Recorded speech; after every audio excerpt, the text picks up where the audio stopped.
الصلاة والسلام علیکہ یا نبی اللہ وعلی آلکہ و اصحابکہ سیدی یا رسول اللہ۔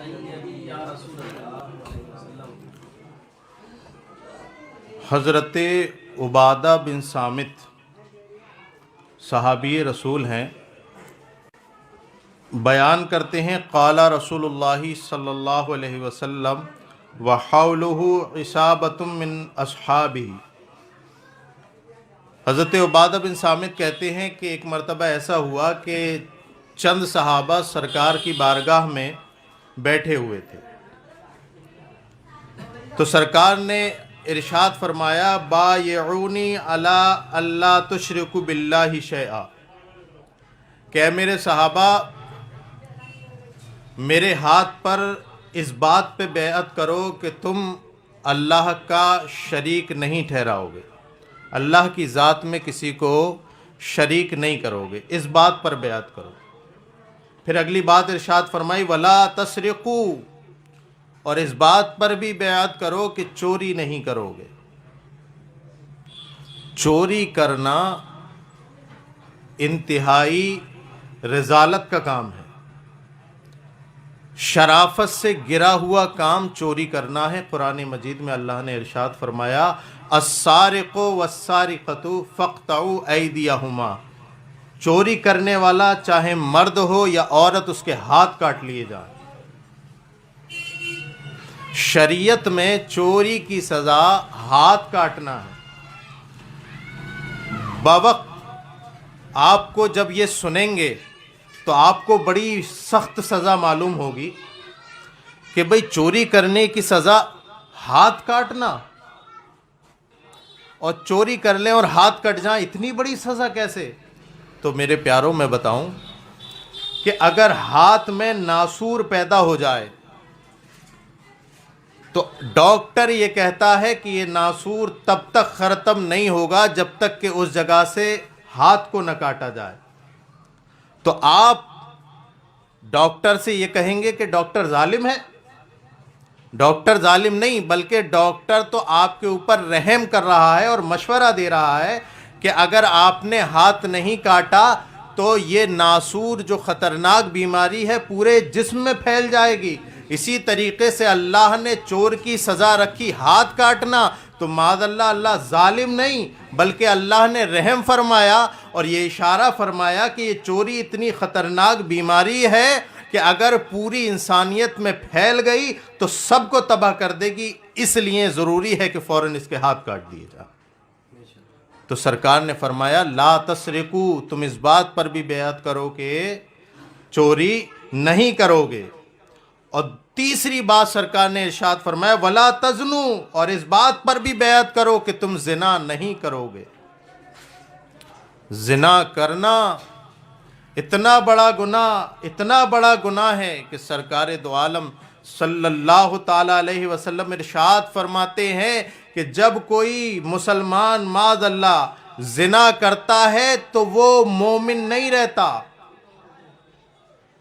اور بلکہ ایک حدیث پاک میں ارشاد فرمایا سرکار نے جب کوئی مسلمان زنا کر رہا ہوتا ہے تو اس کے دل سے ایمان نکل کر کے چھتری کی طرح سر پہ رہتا ہے، اور تب تک رہتا ہے جب تک کہ وہ اس گناہ سے ہٹ نہ جائے، تب تک اس سے وہ ایمان دور رہتا ہے۔ ذرا سوچیں، موت کا تو کوئی بھروسہ نہیں نا، کبھی بھی آ سکتی ہے۔ تو انسان اگر زنا کر رہا ہے معاذ اللہ اللہ رحم فرمائے، اگر اسی وقت موت آ گئی تو انسان بے ایمانہ دنیا سے گیا۔ بلکہ نبی پاک صلی اللہ علیہ وسلم ایک جگہ اور ارشاد فرماتے ہیں کہ زنا کرنے والے کی قیامت میں سب سے الگ پہچان ہو جائے گی، دور سے پہچان لیا جائے گا کہ یہ زناکار ہے۔ کس طرح سے؟ سرکار ارشاد فرماتے ہیں کہ اس کا سر آگ سے جھلس رہا ہوگا، لوگ پہچان جائیں گے کہ یہ زنا کرنے والا ہے۔ ذرا سوچیں، ہم تھوڑی سی کوئی غلطی کرتے ہیں اور چاہتے ہیں کہ دنیا سے چھپ جائے، اور دنیا سے بھی کیا، محلے والے نہ دیکھیں، گاؤں والے نہ دیکھیں، باقی بہت سارے ایسے لوگ ہیں جو محلے بستی میں گناہ نہیں کرتے، باہر جا کے کرتے ہیں، انہیں کوئی پرواہ بھی نہیں. لیکن میرے پیارو سنو، وہ کوئی گاؤں اور دیہات اور شہر کا مسئلہ نہیں ہے. وہ قیامت کا میدان تو وہ ہوگا، حضرت آدم سے لے کے قیامت تک ساری قوم اس جگہ ہوگی، اور وہاں پر جو شرمندگی اٹھائی جائے گی اور وہاں پر جو زناکار کی پہچان ہوگی وہ الگ ہوگی. تو وہ شرمندگی الگ اور پھر وہ عذاب الگ. سرکار فرماتے ہیں اس کا سر آگ سے جھلس رہا ہوگا، اور پھر آگے ارشاد فرماتے ہیں کہ اس کی شرمگاہ سے اتنی بری بدبو آ رہی ہوگی کہ لوگ دور سے ہی پہچان جائیں گے کہ یہ زناکار ہے. شرمگاہ سے بدبو آئے گی. اور پھر سرکار نے ارشاد فرمایا فرشتے اسے منہ کے بل گھسیٹتے ہوئے جہنم میں لے جائیں گے. جیسے جلتی ہوئی لکڑی کو ہم پکڑ کے کھینچ کے لے جاتے ہیں نا، ایسے ہی اس کا پیر پکڑ کے فرشتے منہ کے بل گھسیٹتے ہوئے لے کے جائیں گے. اور پھر سرکار نے ارشاد فرمایا اتنا ہی نہیں، اور کہ پھر اسے جہنم کا دروغہ آگ کا کوٹ پہنائے گا. اللہ اکبر. حدیث پاک میں ہے کہ اگر اس آگ کے کپڑے کو پہاڑ کے اوپر رکھ دیا جائے تو ایک لمحے میں وہ جل کے راکھ ہو جائے گا. اتنا خطرناک وہ کپڑا ہوگا جو پہنایا جائے گا. تو یہ زنا کا عذاب ہے. اور پھر یہ تو بعد مرنے کے ہے، یہ وہ عذاب ہے جو زناکار کو بعد مرنے کے ملے گا. لیکن ہاں اس بات کی وضاحت کر دوں کہ وہ زناکار جو توبہ کر لی، جس نے توبہ کر لی اور توبہ کر کے مرا، تو پھر اللہ رب العزت توبہ سے ہر گناہ کو معاف فرما دیتا ہے. دنیا میں رہتے ہوئے اسے عذاب کیا ہوگا کہ اس کے کاروبار کی برکت اڑ جائے گی، اس کی عمر کی برکت اڑ جائے گی، اس کے گھر کی برکت اڑ جائے گی، اور اس کے چہرے پہ نحوست برسے گی. اللہ اکبر کبیرہ. تو یہ تو وہ عذاب جو آخرت کا ہے وہ الگ، اور یہ جو رہتی زندگی کا ہے وہ الگ. اور پھر اس کے بعد جو زنا کی جو بیماریاں ہیں جو سائنٹسٹ گناتے ہیں وہ الگ ہیں. کہتے ہیں کہ جو انسان زنا کرتا ہے تو اسے ایک بیماری ہے جس کا نام سوزاک ہے. یہ ایسی بیماری خطرناک کہ انسان کی شرمگاہ میں ایک پھوڑا نکلتا ہے، اور وہ پھوڑا اتنا خطرناک ہوتا ہے کہ جس کے ذریعے ایڈز کی بیماری ہوتی ہے، اور پھر آہستہ آہستہ انسان سوکھنے لگتا ہے. یہ خطرناک بیماری، میں یہ پڑھ رہا تھا، میں نے جہنم کا عذاب بھی پڑھا اور یہ دنیاوی جو بیماریاں ہیں وہ بھی پڑھی. اور میں بتاؤں کہ پھر اس کے بعد زانی کی گٹھیا کا مرض بھی ہو جاتا ہے، اور اگرچہ وہ ٹھیک بھی ہو جائے لیکن اور سائنٹسٹ لوگ کہتے ہیں کہ پھر وہ اس کی نسلوں میں منتقل ہو جاتا ہے، اس کے بیٹے کو ہوگا یا پوتے کو ہوگا. ایسی بیماریاں چلتی رہتی ہیں. تو میں یہ پڑھ رہا تھا کہ ایک طرف یہ قیامت کی ہولناک سزائیں زنا کی، اور ایک طرف یہ کہ جسمانی بیماریاں زنا کی الگ. تو میں یہ سوچ رہا تھا کہ اے مولا، نکاح کے بعد بھی تو وہی ایکٹیویٹیز ہوتی ہے، نکاح کر لے تب بھی تو وہی عمل ہوتا ہے، اور زنا کرے تب بھی وہی عمل ہوتا ہے. تو یہاں پر جو بغیر نکاح کے کیا جائے وہاں پر جہنم کا عذاب تو سمجھ میں آتا ہے، چلو جہنم کا عذاب ہے، اللہ کی نافرمانی کر رہا. لیکن جسمانی بیماری ہوتی ہیں اسے، یہ میری سمجھ میں نہیں آیا. تو ذہن نے جھنجھوڑا اور کہا کہ سن، اس کی وجہ یہ ہے کہ ایک سے میرے مصطفیٰ خوش ہیں اور ایک سے میرے مصطفیٰ ناراض ہیں. ایک زنا سے اللہ اور اس کا رسول ناراض ہے. عمل ایک ہے میرے پیارو، عمل ایک ہے، نکاح کے بعد وہی عمل ہے، لیکن اس سے اللہ اور اس کا رسول راضی ہیں. بلکہ سائنٹسٹ لوگ کہتے ہیں شادی کے بعد بہت ساری ایسی بیماریاں ہوتی ہیں جو خود بخود ختم ہو جاتی ہیں. تو جو شادی کے بعد وہ عمل کرے تو بیماریاں دور ہوتی ہیں، اور شادی سے پہلے وہ عمل کر لے تو بیماریاں بڑھ جاتی ہیں. وجہ یہ ہے کہ ایک سے میرے مصطفیٰ راضی ہیں اور ایک سے میرے مصطفیٰ ناراض ہیں. پھر دوسری بات سنیے، سرکار نے فرمایا اے میرے صحابہ سنو اور اس بات پر بھی بیعت کرو، وَلَا تَقْتُلُوا أَوْلَادَكُمْ، تم اپنی اولادوں کا قتل نہ کرنا. قرآن مجید میں اللہ رب العزت نے ارشاد فرمایا وَلَا تَقْتُلُوا أَوْلَادَكُمْ خَشْيَةَ إِمْلَاقٍ نَحْنُ نَرْزُقُهُمْ وَإِيَّاكُمْ کہ اے لوگو اپنی اولاد کو رزق کی تنگی کی وجہ سے قتل نہ کرو، اس لیے کہ رزق دینے والا تو اللہ ہے، تمہیں بھی وہی دیتا ہے، انہیں بھی وہی دے گا۔ ہوتا یہ تھا کہ ایام جاہلیت میں سرکار کی اس دنیا میں تشریف لانے سے پہلے لوگ اپنی بیٹیوں کو زندہ قبر میں گاڑ دیتے تھے۔ ایک مرتبہ ایسا ہوا، سرکار دو عالم صلی اللہ علیہ وسلم جلوہ گر تھے، تو حضرت فاطمۃ الزہرا سرکار کی چہیتی بیٹی فاطمۃ الزہرا چھوٹی عمر ہے، سرکار کی بارگاہ میں آئیں تو سرکار نے فوراً انہیں سینے سے لگا لیا اور ماتھے کو چوما اور پیار کرنے لگے۔ اسی مجلس میں ایک صحابی اور بیٹھے تھے، وہ یہ دیکھ کے رونے لگے۔ جب روئے تو سرکار نے پوچھا کہ اے میرے صحابی تم روتے کیوں ہو، رونے کی وجہ کیا ہے؟ تو وہ عرض کرتے ہیں یا رسول اللہ، جیسے آپ کی یہ بیٹی فاطمۃ الزہرا ہے، اسی طریقے سے میری بھی ایک بیٹی ہوتی تھی، اور میں جب آپ پر ایمان نہیں لایا تھا، میری بیوی پریگنینٹ تھی، حاملہ تھی،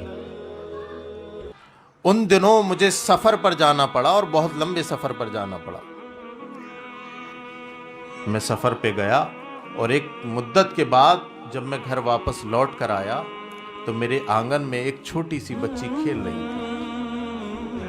میں نے اپنی بیوی سے پوچھا یہ کس کا بچہ ہے؟ تو بیوی نے کہا یہ تمہارا بچہ ہے، یہ لڑکی تمہاری ہے۔ اب وہ لڑکی چھوٹی سی عمر، 1 سال کی عمر ہوتی، وہ دور سے دیکھ رہی تھی۔ وہ جیسے ہی اس نے دیکھا تو فوراً اپنے باپ کے سینے سے لگ گئی۔ اب باپ کتنا ہی بڑا ظالم ہو، بیٹی جب سینے سے لگتی ہے نا تو رحم آ ہی جاتا ہے۔